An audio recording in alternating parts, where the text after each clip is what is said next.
स्वागत है आपका इंटरनेशनल स्पेस स्टेशन पर। और आज हम जानेंगे कि कैसी होती है अंतरिक्ष में एस्ट्रोनॉट्स की जिंदगी। दोस्तों, हमारी आकाश गंगा में 200 बिलियन प्लैनेट्स हैं और अंतरिक्ष में आकाश गंगा जैसी 2 लाख करोड़ गैलेक्सीज हैं, जिनमें अरबों खरबों प्लैनेट्स हैं और स्टार, उल्कापिंड और क्षुद्र ग्रह मौजूद हैं। इसी से आप अंदाजा लगा सकते हैं कि ये यूनिवर्स कितना बड़ा है। और यहाँ हमारी पृथ्वी एक चावल के दाने जितनी तुच्छ है। हमारे ये विशाल का यूनिवर्स सैकड़ों रहस्यों से भरा हुआ है और इन रहस्यों से पर्दा उठाने के लिए हमारे साइंटिस्ट एस्ट्रोनॉट्स को स्पेस में भेजते हैं। हालांकि अंतरिक्ष में जाकर धरती की किसी और भी जगह पर जाने जैसा बिल्कुल भी नहीं है, क्योंकि इस सफर में एस्ट्रोनॉट्स कई तरह के फिजिकल और मेंटल चैलेंजेस से गुजरते हैं। इसी वजह से एस्ट्रोनॉट बनते ही उन्हें कई महीनों से लेकर सालों तक लगातार अंतरिक्ष में जाने की ट्रेनिंग दी जाती है, जिसके बाद इन्हें एक स्पेस क्राफ्ट में बिठाकर अंतरिक्ष में भेज दिया जाता है, जहां इन एस्ट्रोनॉट्स का ठिकाना बनता है इंटरनेशनल स्पेस स्टेशन यानी ISS, जिसे दुनिया के 16 देशों ने मिलकर करीब 150 बिलियन डॉलर्स की लागत से बनाया है। ISS को हम धरती की सतह से 408 किलोमीटर की ऊंचाई पर पृथ्वी की ऑर्बिट में लगातार घूमने वाली एक एडवांस लेबोरेटरी, होटल या व्हीकल भी कह सकते हैं, क्योंकि यहाँ पर एस्ट्रोनॉट्स के खाने पीने, रहने, सोने और एक्सपेरिमेंट करने की सभी सुविधाएं उपलब्ध हैं। लेकिन हर चीज जीरो ग्रेविटी में करनी होती है, जो अपने आप में काफी कठिन काम बन जाता है। तो आखिर अंतरिक्ष यात्री ISS पर कैसे खाते पीते और रहते हैं, नहाना और शौच क्रिया जैसे जरूरी काम कैसे करते हैं, और क्या वाकई में सर्वाइव करने के लिए उन्हें अपना पेशाब पीना पड़ता है? चलिए जानते हैं इस दिलचस्प वीडियो में। दोस्तों, ISS पर जाकर एस्ट्रोनॉट्स 5 महत्वपूर्ण काम जरूर करते हैं, जिनमें रिसर्च एंड एक्सपेरिमेंट करना, ISS की मेंटेनेंस और मरम्मत करना, स्पेस सूट पहनकर खुले अंतरिक्ष में स्पेस वॉक करना, एक्सरसाइज करना और 8 घंटे की नींद लेना शामिल है। लेकिन एस्ट्रोनॉट को जिस काम में सबसे बड़ी समस्या का सामना करना पड़ता है वो है डेली रूटीन फॉलो करना, क्योंकि जहां पृथ्वी पर हम सभी 24 घंटे में एक बार सूर्योदय और सूर्यास्त देखते हैं, यानी यहां एक दिन में 24 घंटे का होता है, वह इंटरनेशनल स्पेस स्टेशन अपनी तेज गति की वजह से 24 घंटे में पृथ्वी के 16 चक्कर लगाता है। यानी यहां रहने वाले एस्ट्रोनॉट्स को दिन में 16 बार सूर्योदय और सूर्यास्त देखने को मिलता है। ऐसे में उनकी बॉडी क्लॉक बिगड़ने लगती है, जिससे वो बीमार भी पड़ सकते हैं और उनकी प्रोडक्टिविटी भी खत्म हो जाती है। इसलिए एस्ट्रोनॉट्स भी पृथ्वी की तरह ही 24 घंटे के दिन की रूटीन को फॉलो करते हैं और समय देखने के लिए अंतरिक्ष यात्री ओमेगा कंपनी की स्पीड मास्टर प्रोफेशनल वॉच का ही इस्तेमाल करते हैं, जो उन्हें पृथ्वी के टाइम के हिसाब से सुबह नींद से उठने में मदद करती है और एस्ट्रोनॉट्स सुबह 8 बजे नींद में से उठ जाते हैं।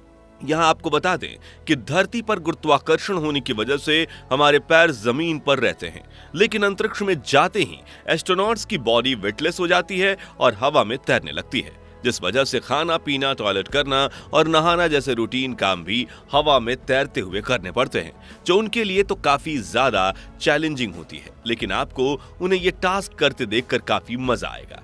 तो आइए देखते हैं ISS पर एस्ट्रोनॉट्स का डेली रूटीन। सबसे पहले बारी आती है फ्रेश होने की। तो इंटरनेशनल स्पेस स्टेशन पर भी बाथरूम बने होते हैं, जिसमें पोटी करने के लिए स्पेस टाइप के कमोड होते हैं, जिन्हें नीचे फैन सिस्टम लगा होता है, जो बॉडी के सॉलिड वेस्ट को निकालते ही उसे अपनी तरफ खींच लेता है और एक प्लास्टिक बैग में भरकर सील कर देता है, जिन्हें सप्लाई के लिए भेजा गया जहाज अपने साथ पृथ्वी वापस ले आता है। लेकिन हमने शुरुआत में एक सवाल किया था कि क्या एस्ट्रोनॉट्स को अंतरिक्ष में ही अपना पेशाब पीना पड़ता है, तो इसका जवाब है हाँ, लेकिन जैसा आप सोच रहे हैं वैसा नहीं। दरअसल लिक्विड वेस्ट यानी पेशाब के लिए हर एक एस्ट्रोनॉट्स के पास एक प्लास्टिक बैग होती है। आपको बता दूं कि यह सक्शन ट्यूब होती है, जो हर तरह के लिक्विड वेस्ट को खींचकर एक खास तरह के उपकरण में भेजता है, जो इलेक्ट्रोलिसिस प्रोसेस की मदद से इसमें से फ्रेश ऑक्सीजन और पीने का पानी बनाता है। जी हां, एस्ट्रोनॉट्स के पेशाब से ही पीने का पानी बनाया जाता है, लेकिन कई प्रोसेसेस होने की वजह से ये पानी बिल्कुल साफ और पीने लायक बन जाता है। और आपको ये जानकर हैरानी होगी कि नासा ने सिर्फ इस वाटर रिकवरी सिस्टम पर ही $250 मिलियन खर्च किए थे। फ्रेश होने के बाद अंतरिक्ष यात्री नहाने के लिए जाते हैं, जिसके लिए वो एक टॉवल पर पानी और साबुन लगाकर उससे अपने शरीर को अच्छी तरह से पोंछ लेते हैं। हालांकि स्पेस में पानी भी तैरता है, इसलिए हवा में ही टॉवल को गीला किया जाता है और फिर कोई एस्ट्रोनॉट इस टॉवल को निचोड़ता है तो पानी इनके हाथों पर भी एक पारदर्शी परत बनाकर चिपक जाता है, इसलिए तौलिए से शरीर को अच्छे से पोंछना पड़ता है।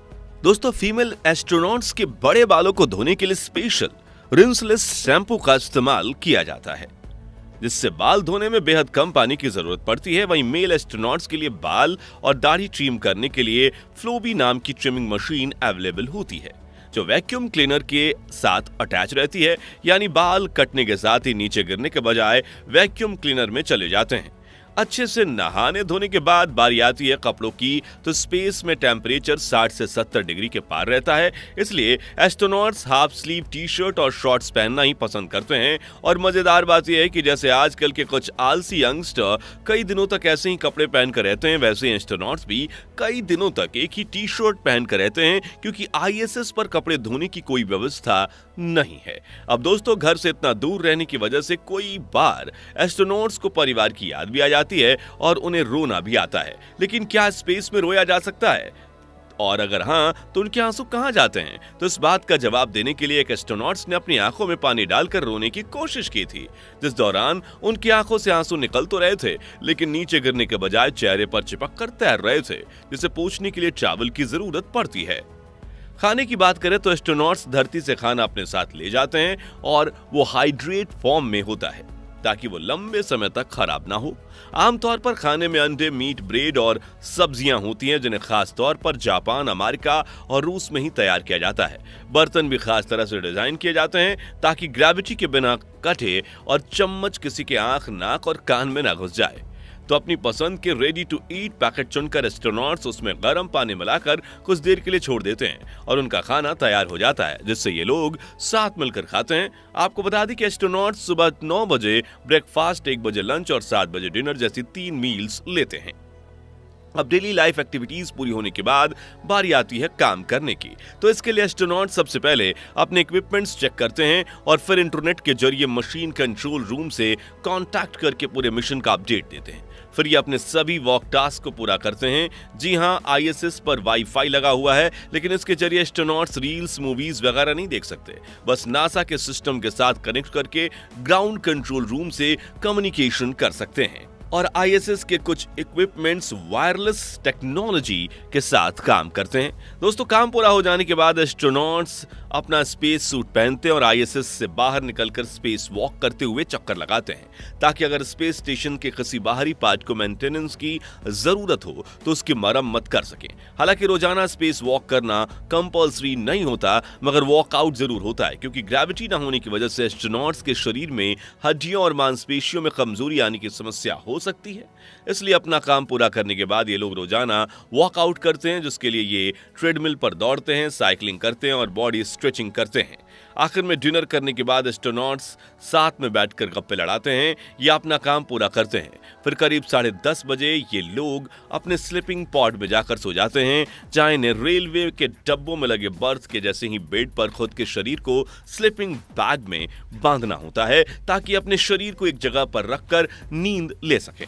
और अपने स्लीपिंग पॉड में ही सोने से पहले ये लोग अपना लैपटॉप भी चला सकते हैं, अपनी बुक्स भी पढ़ सकते हैं, जिसके बाद ये लोग 8 घंटे की जरूरी नींद लेते हैं। फिर दूसरे दिन सुबह उठकर इसी रूटीन को दोबारा फॉलो करते हैं। दोस्तों, कभी ना कभी आपके दिमाग में ये सवाल तो जरूर आया होगा कि क्या स्पेस में एस्ट्रोनॉट्स फिजिकल रिलेशन बना सकते हैं? तो बता दें कि स्पेस में लव मेकिंग करना बिल्कुल एक अलग अनुभव होता है। हालांकि आज तक इस बात का जिक्र सिर्फ किताबों और फिल्मों में किया जाता है, लेकिन फ्रेंच ऑथर पियरे कोलहर ने अपनी बुक द लास्ट मिशन में इस बात का जिक्र किया था कि आउटर स्पेस में भी इसका एक सीक्रेट एक्सपेरिमेंट किया गया था, यानी कि एस्ट्रोनॉट्स की एक जोड़ी स्पेस में फिजिकल रिलेशन बना चुकी है।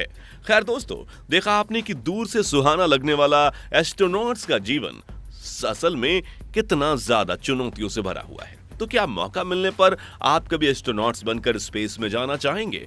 कमेंट्स में बताइए। ये वीडियो अच्छा लगा हो तो इसे लाइक और शेयर करें। 5100 लाइक्स का टारगेट अचीव करने में हमारी मदद कीजिए और ऐसे ही दिलचस्प वीडियोस देखते रहने के लिए इस चैनल को सब्सक्राइब करके बेल आइकन जरूर प्रेस कर दीजिए। मिलते हैं अगली वीडियो में। Bye bye.